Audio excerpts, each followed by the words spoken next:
सबसे पहले बधाई हो इन सबको जिनका वीजा आ चुका है स्टैंप होके। आपके साथ शेयर करते रहते हैं, रिफ्यूजल्स भी आ रही हैं, पासपोर्ट रिक्वेस्ट भी आ रही हैं। कहने की बात ये है, जो इम्पोर्टेंट बात मैं आपके साथ शेयर करना चाहती हूँ वो ये है कि इकट्ठे फंड्स मत डलवाइए, अपनी प्रोफाइल पे कॉन्सेंट्रेट कीजिए। 4 मंथ्स की बैंक स्टेटमेंट कनाडा के लिए लगती है, उसके लिए आपको बैंक स्टेटमेंट प्रॉपर्ली मेंटेन करनी होती है। बात करते हैं टूरिस्ट वीजा अपडेट्स की। सबसे पहले कनाडा की बात करते हैं। जो रिफ्यूजल रेट है और जो पासपोर्ट रिक्वेस्ट आ रही है वो बैलेंस चल रहा है। ऐसे नहीं कह सकते कि सारी रिफ्यूजल्स ही आ रही हैं या फिर सारी पासपोर्ट रिक्वेस्ट ही आ रही है, ऐसा कुछ नहीं है। प्रॉपरली जो है वो बैलेंस तरीके से हर एक चीज आ रही है। अगर प्रोफाइल अच्छी है तो वीजा आ भी रहा है, कई बार क्या हो रहा है वीजा रिफ्यूज भी हो रहा है। और एक बात और मैं क्लियर करना चाहती हूँ वो ये है कि अगर आपके दिमाग में ये बात है कि अगर स्पॉन्सर आ गई वहां से तो आपका वीजा पक्का है, तो ये गलत है। ऐसा कुछ नहीं है। अपनी प्रोफाइल को मेंटेन कीजिए, उसके बाद डिसाइड कीजिए कि साल के किस महीने में आपने अप्लाई करना है, घूमने जाना है, उसके बाद ही आप अप्लाई कीजिए। और ये जो वीजाज आए हैं ये सारे होटल बुकिंग पे आए हैं। किसी की जॉब प्रोफाइल है, किसी की बिजनेस की प्रोफाइल है। प्रोफाइल आपकी सबकी अच्छी होती है, सिर्फ उसे मेंटेन करना जो है वो जरूरी है। अब बात करते हैं शेनिगन टूरिस्ट वीजा की। उसमें आप अप्लाई कर सकते हैं, चेक रिपब्लिक का आप अप्लाई कर सकते हैं, फ्रांस का अप्लाई कर सकते हैं, नीदरलैंड का अप्लाई कर सकते हैं, स्विस का भी अप्लाई कर सकते हैं। उसका जो वीजा आने का ट्रेंड है वो थोड़ा डिफरेंट है। अब क्या है कि उसमें रिजल्ट्स पॉजिटिव आ रहे हैं, मतलब वीजा ग्रांट हो रहा है। आप वहां पे भी जा सकते हैं। यूके टूरिस्ट वीजा की अगर बात करें, वहां के वीजास भी ग्रांट हो रहे हैं।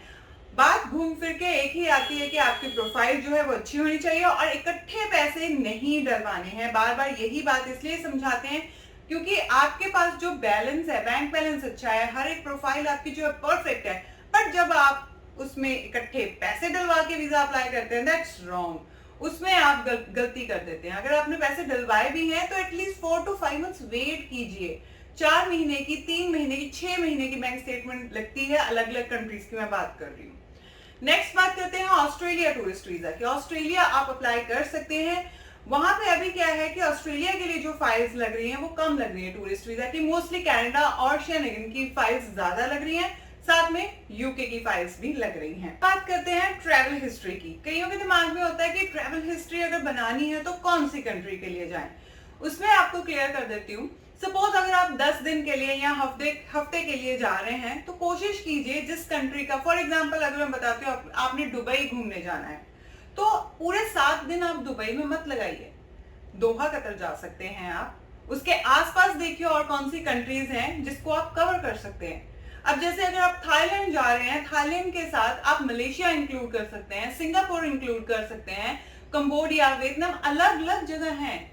आपने डिसाइड करना है कि अगर आप ट्रैवल हिस्ट्री के लिए जा रहे हैं तो 4 दिन एक कंट्री में और 4 दिन दूसरी कंट्री में, मतलब अप्रोक्सीमेट 8 से 10 दिन अगर घूमने जा रहे हैं उसमें 2 कंट्रीज इनफ हैं। उससे ज्यादा अगर आप करने की कोशिश करोगे तो वो एक तरह देखा जाएगा कि टूरिस्ट के लिए तो आप गए हो बट वहां पे देखा क्या है, 2-2 दिन नहीं, ये गलत हो जाता है। ट्रैवल हिस्ट्री बनाने के लिए पहले मैप को देखिए, वर्ल्ड मैप को, उसमें देखिए कौन सी कंट्री के पास अगली कौन सी कंट्री है, उस हिसाब से अपनी ट्रैवल हिस्ट्री प्लान करें।